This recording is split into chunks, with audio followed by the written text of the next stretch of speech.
영광의 자리에서 고난을 바라보다라는 제목으로 함께 말씀 듣도록 하겠습니다. 우리가 저번 주 16장의 말씀은 마태복음의 중간 분기점, 반환점 정도가 되겠습니다. 그 반환점의 중간 분기점은 주는 그리스도시요 살아계신 하나님의 아들이라는 베드로의 고백을 중심으로 마태, 마가, 누가복음의 핵심 주제가 들어있다라고 말씀을 드렸습니다. 그래서 마태, 마가, 누가복음 모두 그 중간 분기점에는 너희는 나를 누구라 하느냐라는 질문이 있다라고 말씀드렸습니다. 그 질문 속에 베드로는 주는 그리스도시요 살아계신 하나님의 아들이라는 정확한 답변을 했지만 그 그리스도가 어떤 그리스도이며 어떤 하나님의 아들인지는 오해하고 있다라고 말씀을 드렸습니다. 이 분기점을 지나면 17장부터는 당신의 죽음과 부활이 무엇인지를 제자들에게 가르치시며 그들에게 계속해서 말씀하십니다. 그렇기 때문에 17장부터는 당신의 죽음과 부활의 길을 가는 그 여정이 등장하게 됩니다. 그것을 제대로 이해하지 못하는 제자들의 연속적인 실수들이 또 등장하게 되며 깨닫지 못하는 제자들 그리고 부인하는 제자들의 스토리로 진행되게 됩니다. 우리에게 이 말씀을 통하여서 예수가 어떤 그리스도인지 이제 어떤 하나님의 아들인지를 17장부터 우리에게 가르치시기 위함이다라고 우리는 보면 되겠습니다. 오늘은 그 분기점을 지나서 17장의 말씀을 함께 듣도록 하겠습니다. 17장의 말씀은 우리가 잘 아는 변화산 사건입니다. 우리가 흔히 변화산이라고 부르지만 이 산은 보통 헤르몬 산이라고 이야기를 합니다. 이 헤르몬 산 정확한 지명은 등장하지 않지만 높은 산에 올라가셨다라는 것에 힌트를 얻어서 저번 주에 말씀 16장은 가이사랴 빌립보 또는 빌립보 가이사랴 빌립보라는 왕 분봉 왕이죠. 로마로부터 지명된 왕 그리고 그 왕과 함께 가이사 로마의 황제 이름이 덧붙여진 도시 지역에서 당신 하나님께서 보내주신 왕은 가이사가 아니라 그 지역 안에서 예수 그리스도가 왕임을 고백하는 놀라운 사건이 바로 16장이라고 말씀을 드렸습니다. 그 가이사랴 빌립보에서 북쪽으로 조금만 더 올라가면 헤르몬산이 있습니다. 그 헤르몬산인지는 뭐 정확하게 지금 현재 헤르몬산인지는 알 수 없겠지만 보통 그렇게 여기고 있습니다. 헤르몬산은 해발 2850m 정도 되는 높은 산입니다. 그 높은 산에 올라가면 갈릴리 전경이 보이는 산입니다. 그 산에 예수님께서 베드로와 야고보와 요한을 데리고 그 수제자 3명만 데리고 그 산에 오르십니다. 그리고 나서 예수님께서는 변형되시고 변화되시는 모습 그리고 엘리야와 모세와 대화를 나누는 모습을 야고보와 요한과 베드로에게 보이시게 됩니다. 이 놀라운 말씀 우리가 많이 들었지만 그 정확한 의미를 우리가 잘 알고 있는지 오늘 말씀을 통해 재점검해 봤으면 좋겠습니다. 오늘 말씀을 시작하기 전에 우리가 문맥적으로 오늘 말씀이 어디에 위치해 있는지를 함께 살펴봐야 하겠습니다. 오늘 말씀은 17장의 말씀이지만 그 전 마태복음 16장 1절부터 4절의 말씀은 이런 말씀이 있습니다.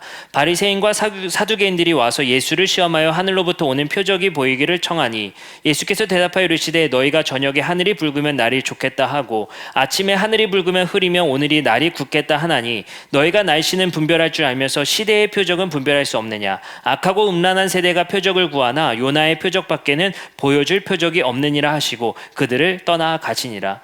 17장 전에 16장에는 바리새인들과 사두개인들이 예수님께 표적을 구하는 사건이 나옵니다. 표적을 구한다는 건 뭐죠? 당신이 그리스도라는 그리고 이 땅에 하나님 나라가 도래했다라는 증거를 우리에게 보여주십시오라는 것입니다. 그 증거는 대부분 구약 성경에 나타나져 있습니다. 우리가 잘 아는 말씀 있죠? 어린이가 손 놓고 장난쳐도 물지 않는 사막에 샘이 넘쳐 흐르리라.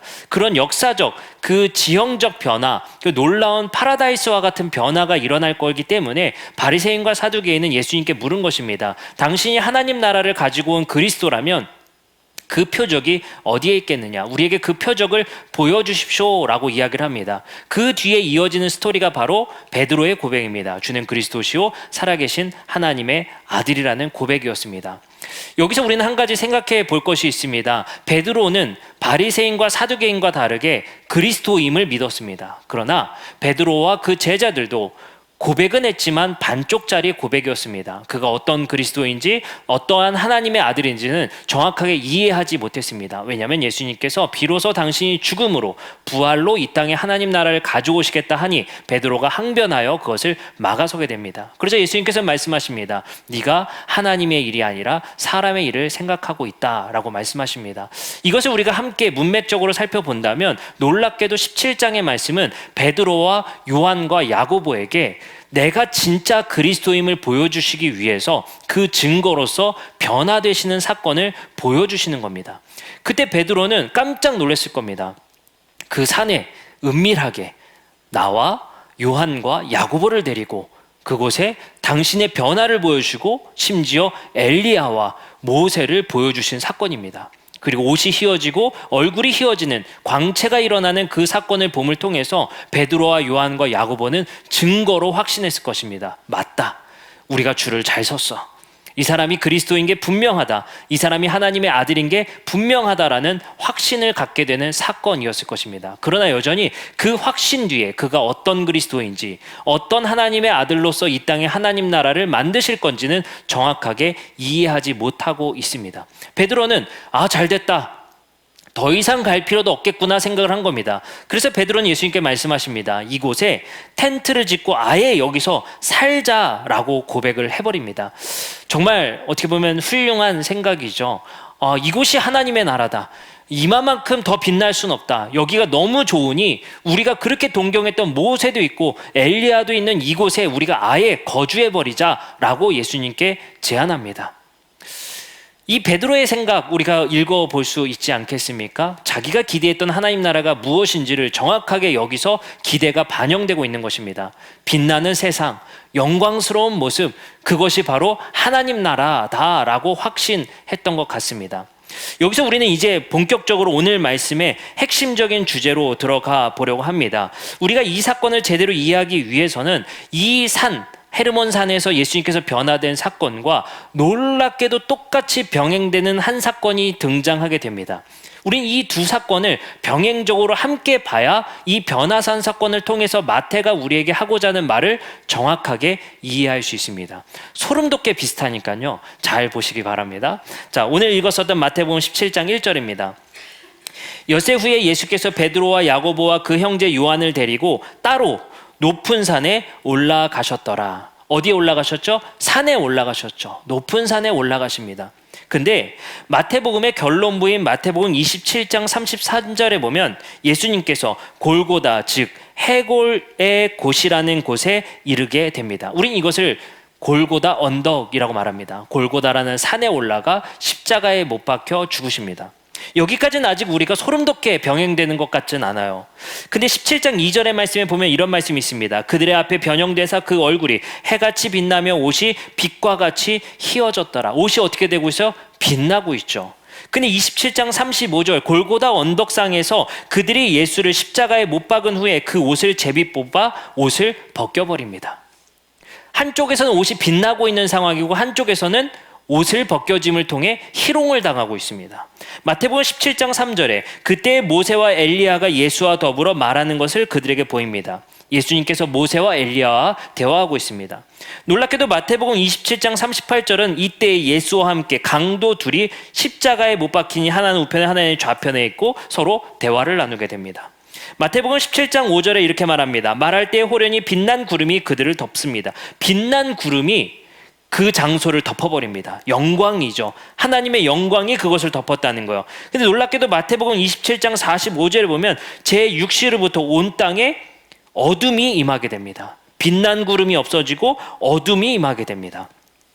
마태복음 17장 5절의 말씀에 보면 말할 때에 호련히 빛난 구름이 그들을 덮으며 구름 속에 소리가 나서 이르시되 이는 내 사랑하는 아들이요 내 기뻐하는 자니 너희는 그의 말을 들으라 하시는지라. 하나님께서 음성으로 사랑하는 아들이자 기뻐하는 자다라고 말씀하십니다. 마태복음 27장 54절에 골고다의 언덕에서 십자가에 달리신 예수님 앞에서 백부장과 함께 예수를 지키던 사람이 지진과 그 일어난 일들을 보고 심히 두려워하여 이르되 이는 진실로 하나님의 아들이었도다 고백하게 됩니다. 놀랍게도 변화산의 사건과 십자가에서 죽으시는 예수님의 사건은 놀랍게도 병행되고 있습니다. 한 가지 살펴보면 이렇습니다. 예수님은 변화산이라는 높은 산이라고 불리는 산에 오릅니다. 그러나 예수님께서는 십자가에 달려 죽으실 때 골고다의 산에 올라가십니다. 그리고 예수님의 옷은 빛나고 그곳에 놀랍게도 빛과 같이 휘어지게 됩니다. 그러나 마태복음 27장 십자가상에서 그 옷이 다 벗겨져 버립니다. 마태복음 17장 오늘 읽었던 말씀에서는 모세와 엘리야와 대화하시지만 십자가에서는 강도 둘과 대화하십니다. 마태복음 17장 5절에서는 빛난 구름이 그들을 덮지만 27장 45절에 십자가상에서는 어둠이 그들을 덮습니다.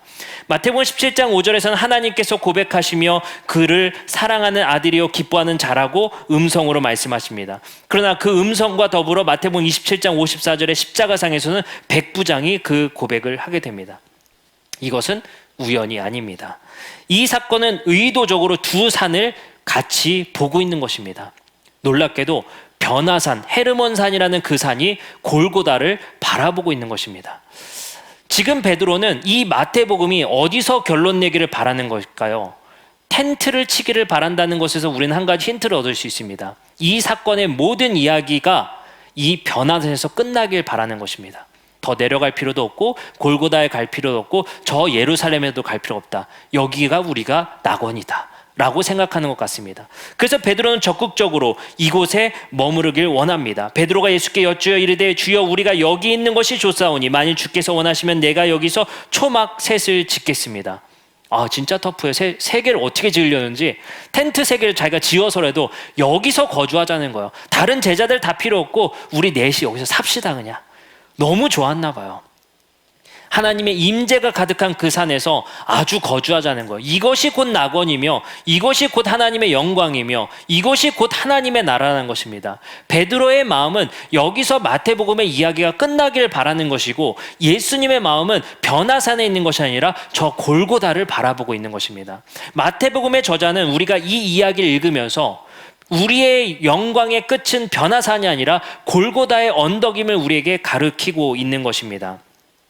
이 사건은 우리에게 무엇을 말해주고 있는지 생각해 보았으면 좋겠습니다. 변화산은 하나님 나라의 모형을 보여줍니다. 하나님 나라는 그렇게 영광스러울 것이며 빛이 날 것이다라고 우리에게 말씀하십니다. 베드로는 이러한 왕국을 꿈꿨을 것이고 이곳에 초막을 짓고 살자고까지 말합니다. 그러나 이 산은 다른 산을 바라보고 있다라는 것이 오늘 말씀의 핵심입니다. 정작 예수님의 죽음 앞에서 베드로는 예수님을 부인합니다. 그러나 우리가 그 병행되고 있다라고 말하는 십자가의 골고다의 언덕에서는 놀랍게도 베드로의 놀라운 고백이 아니라 이방인이었던 백부장이 제대로 된 고백하는 모습을 볼 수가 있습니다. 이것은 우리에게 무엇을 말하고 있느냐? 우리는 어쩌면 제가 만약에 베드로였다면 야 스토리 이렇게 치지만 컨펌을 안 해줬을 것 같아요. 이렇게 쓰면 안 돼. 내가 너무 창피하잖아. 이건 안 돼 라고 말했을 것 같은데 분명히 마태는 우리에게 뭔가를 의도하고 있는 것 같아요. 정작 마지막에는 베드로가 부인하고 누가 제대로 된 고백을 해요? 이방인이었던 백부장이 고백을 해버리게 됩니다. 어쩌면 그 사람들에게는 하나님 나라가 없을 거라 여겨졌던 사람이었을 것 같습니다. 그런 사람들은 또 있었습니다. 나병 환자 같은 사람이었고 혈루병 여인과 같은 사람이었고 여러 이방인들, 사마리아 여인 같은 사람들은 하나님 나라가 그들에게는 없을 거라 여겼습니다. 세리 마태 자신이 그랬습니다. 왜냐? 세리 마태를 당시의 사람들은 죄인이라고 불렀습니다. 죄인은 무엇일까요? 그들에겐 하나님 나라가 유업으로 주어지지 않는 자들입니다. 놀랍게도 마태는 그 구성 자체를 이방인이었던 백부장, 사마리아 여인, 나병 환자, 그리고 많은 세리와 마태와 그 많은 사람들이 놀랍게도 베드로를 대체해서 제대로 된 고백을 하고 있다는 것입니다. 그럼 오늘 말씀을 통해서 우리에게 하고자 하는 말씀은 이 제대로 된 고백을 하는 사람들의 특징은 무엇이냐는 겁니다. 그 특징은 변화산에 머무는 것이 아니라 십자가를 바라보는 사람들이 진정한 고백을 할 수 있다는 것입니다. 히브리서 4장 15절의 말씀에서는 이렇게 말씀하십니다. 우리에게 있는 대제사장은 우리의 연약함을 동정하지 못하실 이가 아니요 모든 일에 우리와 똑같이 시험을 받으신 이로되 죄는 없으시니라. 이 말씀이 무엇을 말하고 있습니까? 우리의 아픔, 우리의 연약함을 동정하지, 공감하지 못할 뿐이 아니라는 겁니다. 왜냐하면 그도 우리와 똑같이 시험을 이 땅에서 받으셨다는 것입니다. 우리에게 이 시험, 이 연단, 이 고난 없이는 진정한 그리스도를 이해할 수 없다는 것입니다. 진정한 하나님의 나라, 그 역설적인 하나님의 나라를 이해할 수 없다는 것입니다. 베드로는 두 가지 생각이 있었을 것입니다. 첫 번째, 자기가 이상적으로 생각했던 하나님 나라, 예수님을 부인하면서까지, 예수가 말했었던 그 하나님 나라를 부인하면서까지 자기가 생각하고 꿈꿨었던 하나님 나라가 있었을 것입니다. 근데 현실은 예수의 죽음이라는 현실로 끝나버리는 것입니다. 우리도 그럴 것 같습니다. 우리의 신앙생활이 마치 이 파라다이스가 열릴 것처럼, 그래서 우리가 예수를 믿고 이 교회에 왔는지 모르겠습니다. 우리에게 이제 복이 주어질 것처럼. 그러나 놀랍게도 성경은 역설적인 하나님 나라를 우리에게 말씀하십니다. 오히려 우리에게 주어지는 것은 그 하나님 나라가 변화산이라는 그 영광의 자리가 아니라 십자가를 향하고 있다는 사실입니다. 우리는 예수님 믿고 변화산만을 꿈꿀 수 있을 것 같습니다. 이상만을 꿈꿀 수 있을 것 같습니다. 그러나 우리가 바라보고 우리가 향하는 길은 골고다 언덕이라는 사실을 우리에게 말씀하고 계십니다. 갈라디아서 2장 20절에서는 예수님 바울은 이렇게 말합니다. 내가 그리스도와 함께 십자가에 못 박혔다. 그 길에 가장 중요한 통과해야 될 길은 우리가 십자가에 함께 못 박히는 것이라고 말을 합니다. 아까도 말씀드렸지만 기가 막히게도 마지막에 제대로 된 고백을 하는 것은 예수님의 세제자가 아니라 이방인이었던 백부장입니다. 우리도 백부장처럼 예수는 그리스도라 하나님의 아들이라 고백할 수 있습니다. 근데 중요한 것은 골고다의 길 안에서 예수 그리스도의 죽음과 부활로만이 이 땅에 하나님 나라가 올 수 있다는 사실을 믿는 것이 진짜 예수가 그리스도임, 어떤 그리스도로 왔는지까지 이해하는 데까지 가야 된다는 것입니다. 우리는 어디에 신앙이 위치해 있는지를 살펴봐야 됩니다. 우리는 그저 예수가 그리스도임만을 믿고 그 영광스러운 자리만을 믿고 생각하며 상상하며 신앙생활을 하고 있지는 않는지 우리를 살펴보아야 하겠습니다. 오늘 말씀은 분명히 예수가 그리스도라는 그 고백 뒤에 예수가 어떤 그리스도야 하는지, 어떤 하나님의 아들인지까지 우리가 이해하기를 바라는 것입니다. 마태복음 16장 24절에서 25절은 예수님께서 그래서 이렇게 말씀하십니다. 이에 예수께서 제자들에게 이르시되 누구든지 나를 따라오려거든 자기를 부인하고 자기 십자가를 지고 나를 따를 것이니라. 누구든지 제 목숨을 구원하고자 하면 잃을 것이요 누구든지 나를 위하여 제 목숨을 잃으면 찾으리라. 아마도 오늘 말씀을 우리가 정리해보면 그런 것 같습니다. 우리가 상상했던 신앙생활과는 너무 다른 신앙생활, 우리가 상상했던 그 미래와는 너무 다른 미래가 우리에게 펼쳐질 수 있다는 것입니다. 우리에게는 마치 영광스러운 변화산만이 있을 거라 생각했던 베드로의 기대와는 다르게 우리의 기대는 산산이 무너지고, 마치 베드로가 부인했던 것처럼 우리에게 하나님 어찌하여 나에게 이런 일이 일어납니까? 라는 원망스러운 엘리 엘리 라마 사막대한예와 같은 그런 원망스러운 기도가 우리의 삶에 펼쳐지게 되는 것입니다. 우리의 삶은 생각보다 녹록하지 않을 수 있습니다. 예수님 믿었다고, 하나님 믿었다고 우리에게 평탄대로가 주어지는 것이 아닌 것 같습니다. 어쩌면 우리에게 우리가 상상한 하나님의 나라가 아니라 역설적이게도 골고다의 언덕이 우리 앞에 펼쳐질 수 있다는 것입니다. 우리의 삶이 그렇지 않습니까? 초등학교 때까지만 해도 당연히 과학자 될 줄 알았고, 당연히 어디 대학 갈 줄 알았고, 당연히 잘 살 줄 알았던데 중학생 되면 조금 철이 들면서 이게 현실이 녹록하지 않구나. 요즘에 제가 이야기를 들어보니까요, 유치원생들, 어린이집에서도 아이들이 걱정이 있다고요. 그래서 상담을 한다고 합니다. 도대체 그 나이 때 무슨 고민이 있는지 고민이 있다고 합니다. 뭐 남자친구, 여자친구 고민일 수 있겠지만 삶에 대한 고민이 있대요. 놀라운 성숙도입니다. 우리 잘 생각하면 그때 우리가 무슨 걱정이 있었겠습니까? 당연히 잘 살겠지, 당연히 행복하겠지. 그러나 나이가 들면 들수록 우리가 생각하고 꿈꿨던 것보다는 훨씬 인생에 굴곡이 있다는 것을 우리가 알게 됩니다. 마치 베드로도 그랬었던 것 같습니다. 마치 예수님과 함께만 있다면 지금 우리가 엘리야, 모세와 함께 있는 이 산처럼 영광이 빛나고 이곳에 영원히 거주할 것처럼 그 기대와 상상만이 우리에게 있을지도 모르겠습니다. 하지만 우리가 이제 예수를 믿고 예수를 그리스도로 믿고 그가 어떤 그리스도로 어떤 하나님의 아들로 왔는지 진정으로 믿는다면 우리가 이 세상에서 펼쳐지는 삶이 변화산의 영광스러운 현장만이 펼쳐지는 것이 아니라 놀랍게도 우리 앞에는 골고다 언덕이 기다리고 있다는 것을 깨닫게 되는 것입니다. 그것을 깨달아야만 백부장의 진실된 고백이 됩니다. 그래서 마태는 백부장의 고백을 하나님의 아들이었다라는 고백을 하지 않고 그 앞에 진실로 하나님의 아들이었다라는 고백을 하게 되는 것입니다. 우리가 진실로 예수님이 하나님의 아들이자 진실로 예수님이 그리스도라는 것을 믿는 것은 우리의 삶 앞에 골고다가 펼쳐질 것을 받아들여도 그가 그리스도이며 하나님의 아들이를 믿는 것이 바로 우리가 진정한 그리스도를 믿는 것인 것 같습니다. 고린도 후서 1장 3절부터 7절의 말씀엔 이런 말씀이 있습니다. 찬송하리로다. 그는 우리 주 예수 그리스도의 하나님이시요 자비의 아버지시요 모든 위로의 하나님이시며 우리를 모든 환난 중에서 우리를 위로하사 우리로 하여금 하나님께 받는 위로로서 모든 환난 중에 있는 자들을 능히 위로하게 하시는 이시로다. 그리스도의 고난이 우리에게 넘친 것 같이 우리가 받는 위로도 그리스도로 말미암아 넘치는도다. 우리가 환난당하는 것도 너희가 위로와 구원을 받게 하려는 것이요 우리가 위로를 받는 것도 너희가 위로를 받게 하려는 것이니 이 위로가 너희 속에 역사하여 우리가 받는 것 같은 고난을 너희도 견디게 하느니라. 놀랍게도 그리스도의 고난이 우리에게 넘친 것 같이 라고 말을 합니다. 우리가 필수적으로 가야 할 길입니다.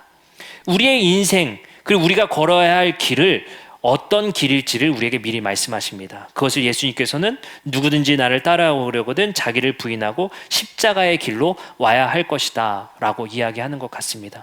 처음 우리가 교회에 발을 들여놓을 때 생각해 보셨습니까? 어떤 신앙생활이 펼쳐질지, 내가 예수님 믿으면 어떻게 될지 우리도 다 똑같이 상상했던 것 같습니다. 그러나 우리의 신앙생활, 교회 생활, 그리고 우리의 삶의 생활들, 우리가 상상했던 것과는 너무나도 다른 현실이 펼쳐집니다. 저도 똑같은 상상했던 것 같습니다. 아이 낳으면 행복할 것만 같았습니다. 행복만 있을 것 같았습니다. 그러나 그렇지만은 않습니다. 어려움도 있고 아픔도 있고 힘듦도 있는 것 아니겠습니까? 결혼식 날 우리는 꿈꾸지 않습니까? 너무나도 행복할 거야. 신혼여행만이 기다려지지 않습니까? 근데 그곳에서 싸우는 모습을 생각해 보면 우리는 잘 알 수 있습니다. 우리가 상상한 것만큼 우리의 삶이 되지 않는다는 것을.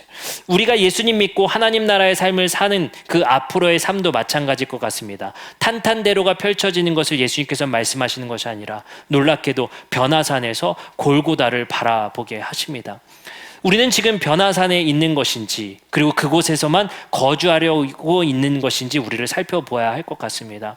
우리는 나아가 골고다로 향해야 할 것입니다. 십자가를 지고 예수님과 함께 못 박혀야 할 것입니다. 그래야 진정으로 우리는 하나님의 나라를 받아들이고 이 땅에서 하나님 나라를 살아갈 수가 있습니다. 우리는 오늘 메시지를 통해서 이 메시지, 지금의 자리에서 텐트를 치려고 하는 삶이 아니라 골고다를 넘어야 넘어 부활에 이르러 진정한 영광에 이르는 그 길을 가야만 진정한 그리스도를 이해한 사람임을 오늘 마태복음의 저자는 우리에게 말씀하고 계십니다. 여러분들, 이 땅의 영광, 이 땅의 명예, 이 땅의 부, 모든 것, 그것이 변화산에서 우리가 텐트를 치게 하고 싶은 욕망인 것 같습니다. 이대로 주저앉고 싶은 마음, 이대로 이것을 모든 것을 유지하고 끌어안고 살고 싶은 마음, 그것이 우리가 변화산에서 텐트 치고 여기서 영원히 거주하고 싶은 마음 아닐까 생각해 봅니다. 하지만 우리가 가야 할 곳은 골고다의 산입니다. 그곳에서 예수님과 십자가에 못 박혔을 때 그 하나님 나라를 진정으로 이해하게 됩니다. 그 하나님 나라는 이 땅에서 꿀맛과 같은 것만 있는 것이 아니라 아주 쓴 포도주와 같은 그 집의 쓴맛도 우리에게 있다는 것을 우리에게 말씀하십니다. 어떻습니까? 우리 청년들과 우리 학생들 그리고 우리 성도님들께 말씀드리고 싶은 것은 우리가 이 교회 안에서 예배드림이 마치 변화산의 그 영광과 같은 것 같습니다. 이 예배 속에 하나님의 임재와 영광을 맛보게 됩니다. 하지만 베드로의 고백과 같이 우리끼리 정말 좋아, 이곳에서는 쓴 포도주의 즙도 없이, 여기서는 고난도 없이 우리끼리 너무 즐겁고 좋은 것 같아가 아니라 우리 교회는 또 골고다를 바라봐야 할 것입니다. 세상 속에 나아가 그 쓰디쓴 포도주 즙을 마셔야만 합니다. 그리고 예수님과 함께 십자가에 못 박힘으로 말미암아 우리의 자아를 죽이고 예수님께서 우리 안에 사실 것을 기대하며 또한 우리는 한 걸음을 발을 내딛어야 할 것입니다. 우리가 오늘 말씀을 통해서 그 영광의 자리에 머물려는 것이 아니라 우리는 골고다를 향해 나아가야 할 것입니다. 오늘 말씀을 통해서 우리가 상상했었던, 우리가 기대했던 것이 무참히 깨어짐으로 말미암아 실제로 그런 사람도 많은 것 같습니다. 내가 상상했던 신앙생활은 이것은 아닌데, 내가 꿈꿨던 것이 이런 것 아닌데, 내가 하나님 믿었는데 왜 취업도 안 되지? 내가 하나님 잘 믿었는데 기도도 해보라고 해서, 그리고 수련회도 가보라고 해서 다 해봤는데 나는 왜 안 되지? 라고 고민하는 사람들이 생각보다 상당히 많이 있습니다. 그것은 어떻게 보면 베드로와 같은 고백일 수 있을 것 같습니다. 우리가 상상하는 신앙이 펼쳐지는 그것이 하나님만 믿으면 나는 병도 안 걸릴 것이고 좋은 일만 일어날 것이고 나에게 복된 일만 일어날 것이다 라고 생각하는 것, 그것은 마치 변화산에서 우리가 텐트 치고 살고 싶은 베드로의 마음이 아닐까 생각이 됩니다. 그것이 없는 것은 아닙니다. 부활 넘어 우리가 몸으로 다시 부활할 때 그곳이 변화산과 같이 그 목적지는 분명히 있을 것입니다. 하지만 우리가 이 땅에 발 딛고 사는 삶은 본래 펼쳐져야 되는 그 하나님 나라가 아니라 공중의 권세 잡은 자들이 득세하고 있는 이 세상에서는 우리에게 펼쳐지는 하나님 나라는 골고다와 같은 그 산을 반드시 오르라는 것입니다. 어떻습니까? 우리가 이 골고다, 우리의 신앙생활 앞에서 펼쳐졌을 때 뿌리치고 베드로와 같이 도망치겠습니까? 아니면 구레네 시몬과 같이 그 십자가를 지고 함께 올라가시겠습니까? 그곳에서 고백했던 사람은 바로 수제자들이 아니라 이방인 백부장이었습니다. 여러분들, 나는 신앙인이야, 나는 몇 년 됐어 라는 것을 자부할 것이 아니라 놀랍게도 예수님께서 하신 말씀은 이방인 백부장이 제대로 된 고백했다라고 마태복음의 결론을 말씀하십니다. 우리가 세상에서는 약한 자일 수 있습니다. 이방인 취급당할 수 있습니다. 죄인 취급당할 수 있습니다. 그러나 그러한 사람이 오히려 제대로 된 고백할 수 있다는 것을 마태복음이 우리에게 말씀하고 계십니다. 우리에게 펼쳐지는 고난, 우리가 바라보는 것, 영광의 자리뿐만 아니라 골고다를 향해서 나아가는 우리 모든 성도님들 되시기를 주님의 이름으로 축복합니다. 이제 우리 함께 찬양하고 기도하는 시간 갖도록 하겠습니다.